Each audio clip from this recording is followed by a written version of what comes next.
Welcome to today's Eagle Insider. Today I have with me from the Chadron State women's basketball team, point guard Kate Simonton, senior out of Bakersfield, California.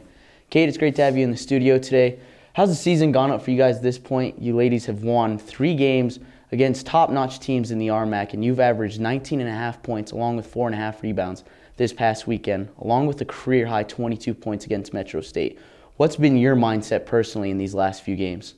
Well, this last weekend we came off of a huge win, which was nice, and so it really picked up the morale of practice. But I've really just been trying to get in the gym extra, work on just the basic skills, ball handling, shooting, and getting confidence in that situation. So, I'm not really thinking score when I'm in the game, but I'm just thinking, whatever happens with each possession and each situation, I really try and work to just let it happen, react, and make a good play for my team, or finish, kick, whatever needs to happen for us to be successful. With your high level of play, has it shown any reflection on the other players like McAdash, who had 19 points against Metro State? Have they looked to you and seen how well you're doing and used that as their motivation going into these other games?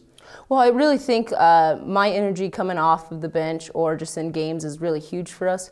We're a young team, so I think we look for someone who's going to be able to bring that spark every single time. And so I've been working on focusing on about 3 things a game: box out, no blow-bys, and energy. And so for me, energy, I think, has been the key to get these other young players going and get them focused. And so I really do believe that at the end of the day, my energy is really something that we can really use to push us and to build on every single minute of the game. So that's what I'm trying to bring. And you guys said you were a young team. That being said, you and Hattie Guzman, only 2 players who had significant playing time from last season. You're the lone returning senior for this team. What's it been like having to take that role as a true leader with the help of Guzman this season? It's been great. I've really been building up to this point in my career as a freshman, didn't really play. So I understand the young kids that we have on the bench just doing that. It's really a role player type deal, and they do a great job at it. And so I've just really been, watching people ahead of me. I had Katie Ranta for 2 years being a leader, so it was great to see her. I really think she really brought energy every single game, and so that was a good learning point to get. But throughout this season, I really think Hattie and I have grown. We're really good friends off the court, and so to be able to come on the court and lead, it's been awesome. We also have 3 transfers. We have Stephanie Knowles, Leigh Chisholm, and Emma Block, who have done a great job coming in their first year and also bringing a type of leadership, but also just toughness, so that the younger kids kind of get the idea of hard work and how to keep pushing even when things are kind of stacked against you. Now, players like Stephanie Knowles, looking back on January 24th, you guys upset University of Colorado at Colorado Springs 72-70 at home.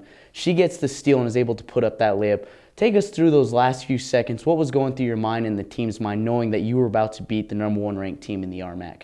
Oh man, that was it was very exciting, but we wanted to make sure to stay in the moment and focus on the task at hand. That's why we meet every single free throw. We just get in there, we either say, hey, great job, keep doing what you're doing, or we make little adjustments, just get focused, get positive, and keep moving forward. So she got that steal, we were excited. It fortunately worked out for us that the girl blocked it and got out of bounds, and so we set up a play that was designed to get the ball to Steph, but they denied her pretty hard. So then we just got it in, and from there, it was really no pressure because it was a tie game. So we don't make it, we go into overtime.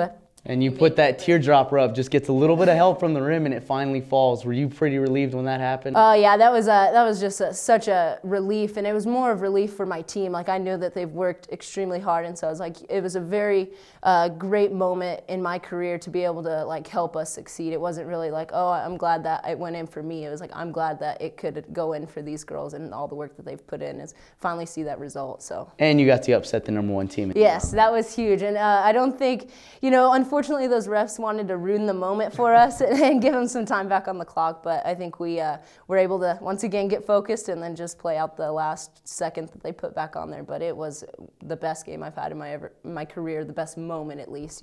Oh, surely one of the best games I've ever broadcasted or got to view in my lifetime.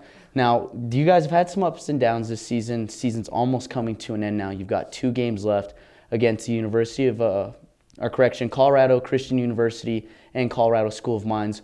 How are you feeling going into your last 2 games of your senior season?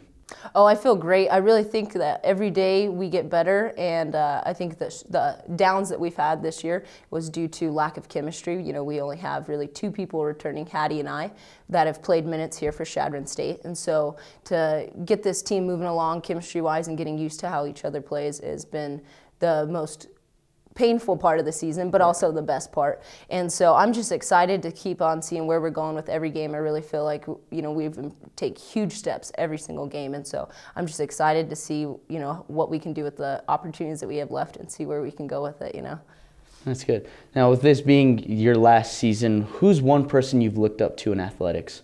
In athletics, I'd really say Kobe Bryant, not really in the sense of position, but his work ethic. I've really tried to hone in on being a person who's going to go hard every single rep, every single time, you know, and I think that really shows off because when you're in the game, it's just you step on that court and it's time to go to work. And so I've really tried to focus on every single time I step on the court, go as hard as you can for as long as you can. And I think that's something that Kobe Bryant brings every single day. So, outside of the 3 wins you guys have had against our MAC top teams, what would you say has been the highlight of this season with your teammates or just for you?